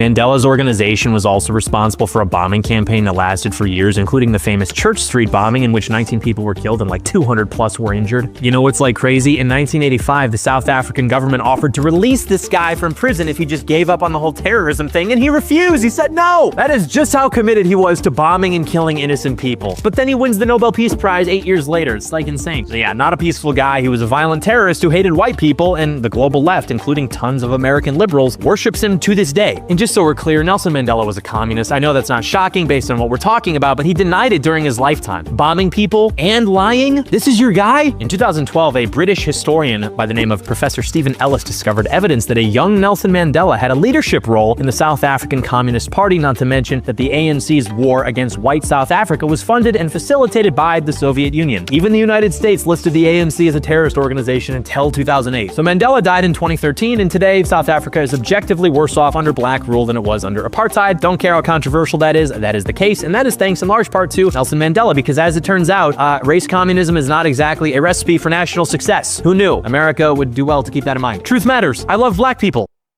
Oh my fucking God. So check this out. I am fucking all the way down. Like, I wonder what this guy thinks about the American Revolution, right? Or is that different because those people were white? Right? I don't know if he knows this, but the United States, what the country now known as the United States, used violence to overthrow British rule here in the United States. I don't know if he knows that. I don't know if he knows that. He probably does, but he probably thinks that's fine. He probably thinks, he's like, oh, they just did the Boston Tea Party. He doesn't understand that those people, that those people were down to kill a motherfucker.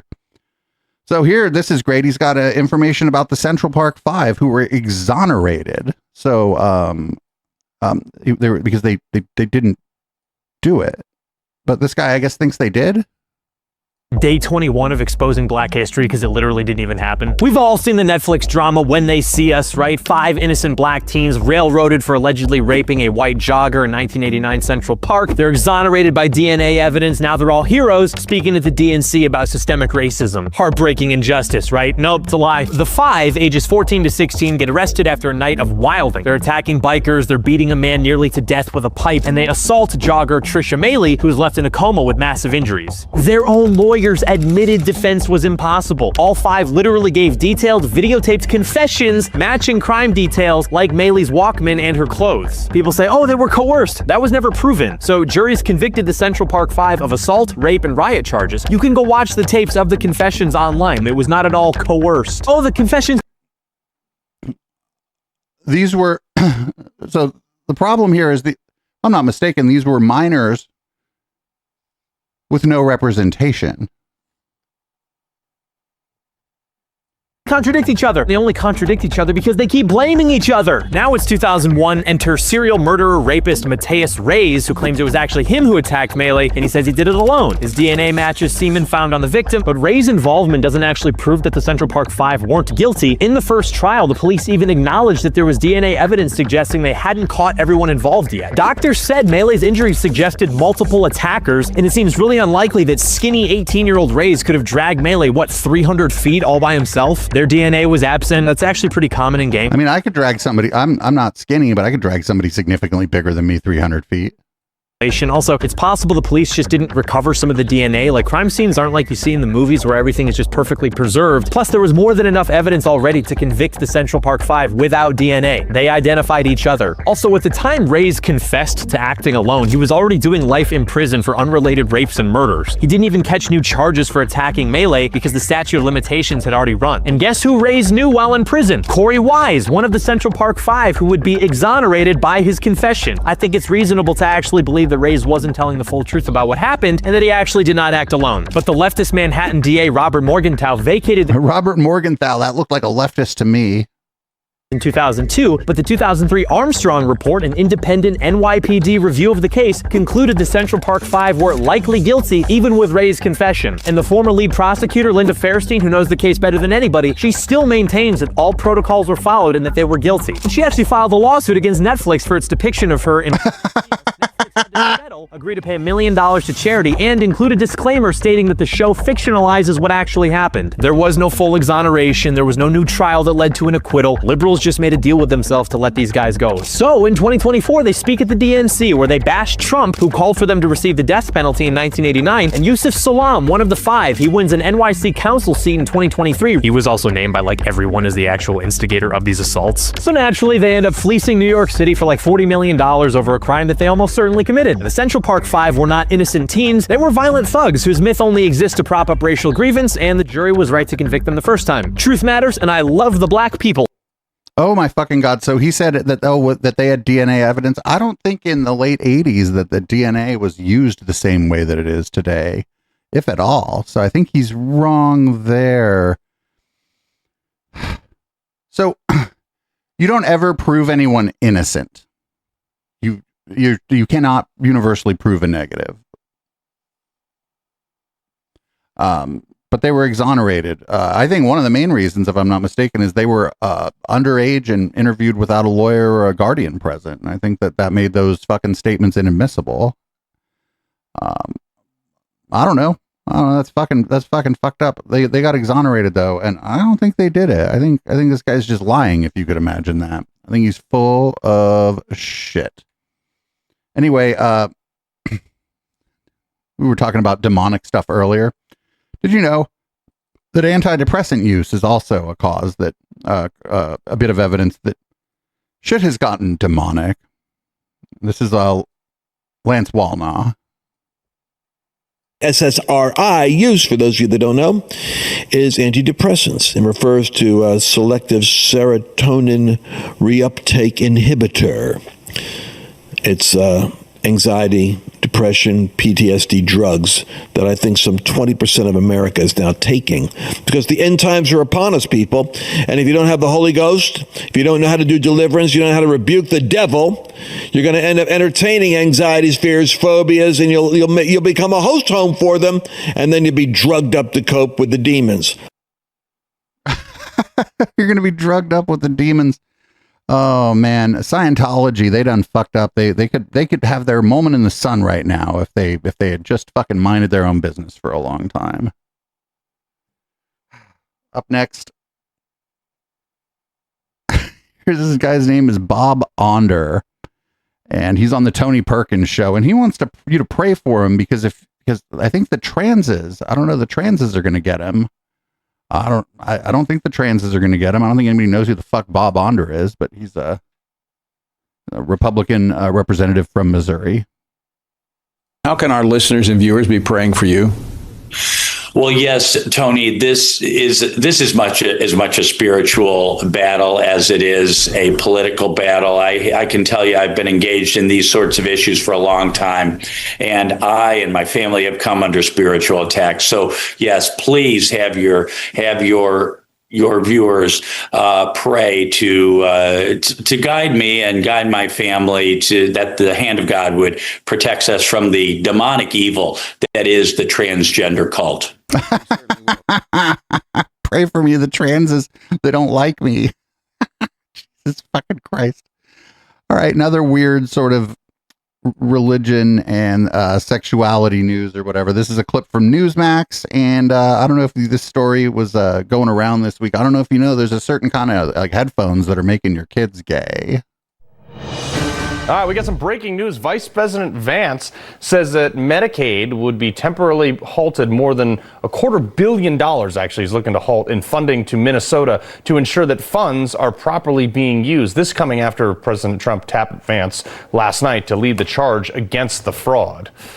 President Trump tapped J.D. Vance? That's gross. But this is why I don't trust the government. Well, this is like another reason why. A newly released CIA document, it was a precursor to MK Ultra, Project Artichoke, shows a blueprint to drug an entire population and manipulate their minds. No, this is not a conspiracy theory, folks. This is in newly declassified government paperwork. It says, quote, this study should You know who I believe? The CIA. include chemicals or drugs that can effectively be concealed in common items such as food, water, Coca-Cola, beer, liquor, cigarettes, etc. This type of drug should also be capable of use in standard medical treatments such as vaccinations, shots, to make people have depression and anxiety. Congresswoman Anna Paulina Luna says their next task force hearing should be on MK Ultra, where they also drugged people, brought them in with hookers, and gave them LSD against their will. But that's just Fucking Operation Midnight Climax was so fucking cool. another thing the government does. It doesn't stop, though, there. A new Czech study looked at 81 sets of headphones. They found that all of them had this bisphenol A. It's a chemical that can affect immunity and fertility. Some suggest that these headphones are making the kids gay. Why, I don't trust the government. Host of Listen to fucking sissy hypno fucking porn on them or something. Scrolling with Haley Corona, and independent journalist Avita Duffy Alfonso. Haley, I've heard Alex Jones say it, that the water's making the frogs gay, but now headphones? Hey, this is the truth. Behind every conspiracy theory, there is truth. Conspiracy theories No, not really. are batting 1,000 these days every time. You know what they say now? It's just 6 months in between a conspiracy theory and when we find out the truth.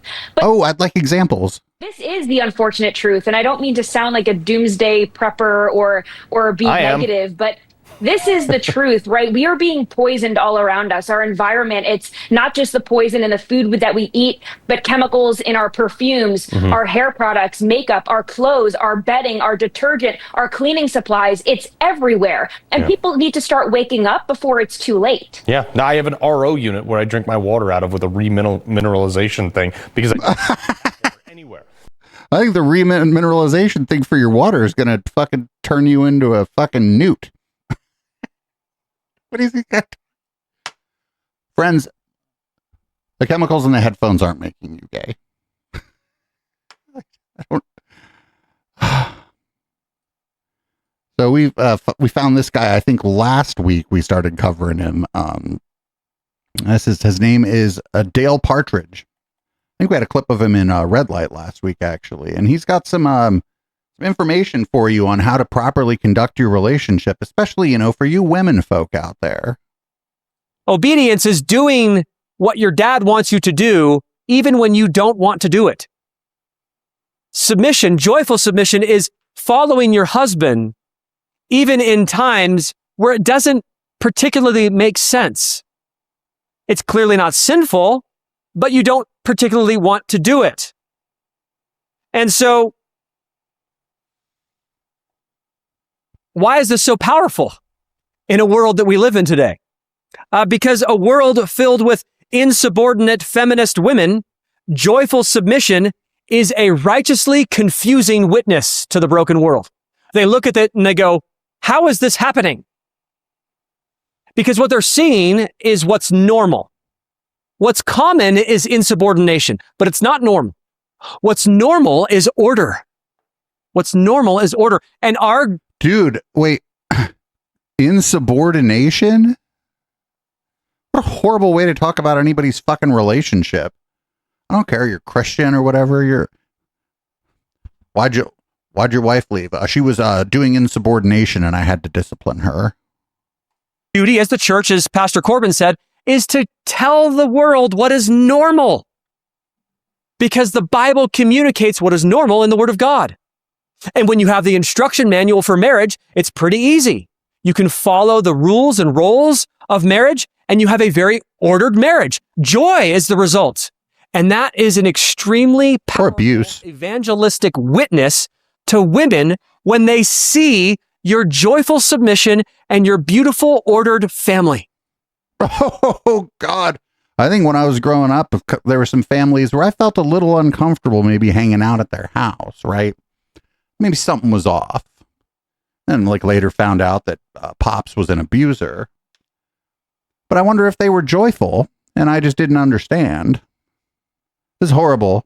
If you're obviously in a relationship, you're going to disagree sometimes.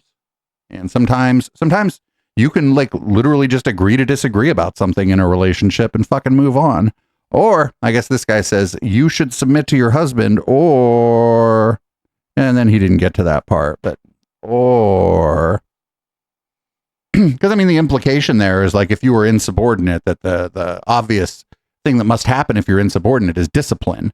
And we don't have to think too terribly much more about that to figure out what this guy thinks should happen to a insubordinate wife. Up next, this is this Great Value Matt Walsh. I forget this guy's name I just call him Great Value Matt Walsh, and he is an expert on black and Jewish folks now, apparently. Shout out to Right Wing Watch. Could not do this show without Right Wing Watch. And I can say all people, and you have to understand the disclaimer, all people, a generalization. Of course, there are exceptions, but in a general sense, I would say all white people are suicidal, toxic empathy, and cowardly. And that's why the West is falling apart. And then I feel like I could also say all black people are impulsive, lazy. Like I could list some particulars. What is it like to be impulsive and lazy? You're like, I have this impulse, but I'm just going to stay on the couch. And again, in general, of course there are exceptions. I'm not thinking of Thomas Sowell, not thinking of Clarence Thomas. And I think I could also, to go one step further, say all Jews are subversive. And, there would, of course, be some exceptions there as well. But the point is, I think the Bible actually has a category for that. All Cretans. So I'm not just being, and I can say those things and not say, and therefore I hate them, or I wish them harm, right? Or I would mistreat them as a lower class of, or deprive them of certain rights. That's exactly what you're trying. That's exactly the project that you're a part of. You're just lying now. But yeah, abuse and mistreat. I mean, I don't know. I'm not a tough guy, but I'd like this guy to try to abuse or mistreat me. But I can still prejudge. I know that among these people, because the apple doesn't fall too far from the tree, it's just, race is a tribe, it's an extended family. And I know that this family has these kinds of characteristics, both good and bad. Here are some of the bad ones in particular. And so, if this is a black man who's a member of my church and a friend, I'm not thinking about any of that. Right. I'm thinking about what I know at the individual level because I individually know him. But if it's a perfect stranger So black people are like fucking they're whatever, impulsive and lazy until they fucking show up at this guy's church or something? Like, what? Before. Then I'm thinking of, and I do this with white people. I meet a random white person and in 2025, and I'm thinking, this guy's probably a cuck. Like, probably, this, that, yeah. Oh my God. Somebody in chat was like, oh, now do white people? Well, he did. And I have a fairly high statistic. Motherfucker doesn't like anybody. Mm-hmm. Right. So I don't think that that's mean. I don't think that's a sin. It's horrible what he said, but it's so funny that at the end he's like, I just meet a white guy and I assume he's a cuck. You know what that means? That means that he meets white people that don't like him, right? Because that's all this is he carved out, like, for black people, like somebody that's at his church who pretends to like him. I meet a white person and they're a cuck. Oh no.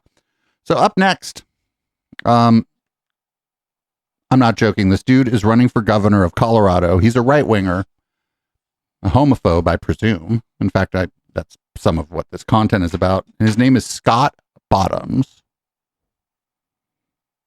That's his name, not what he does. It's not like, oh, that's Scott Bottoms. No. That's just his name. Don't make any inappropriate jokes.